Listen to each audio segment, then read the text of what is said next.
I'm here on the second floor of our house in the Stone Harbor.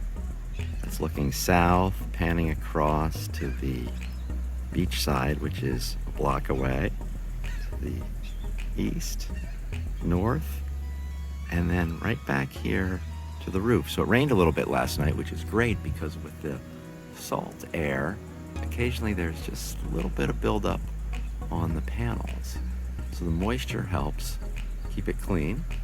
And then we have this slot, and the way this is designed, it's a passive cooling advantage because that little slot of air, it's only about 2 inches between the underside of the channel and the asphalt shingles, is going to keep this second floor front bedroom cool.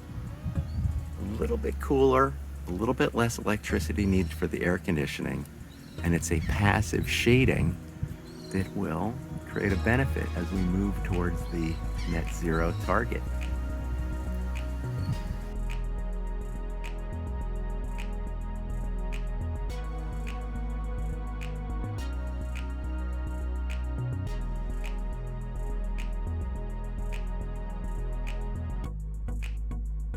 It's 1:45 on Wednesday, August 25th. And it's a bright sunny day, and this meter is now running towards the front of the house, which means it is net power production.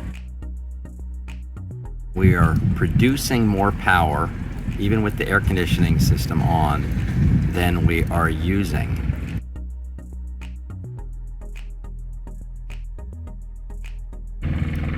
On cloudy days, it would go from left to right.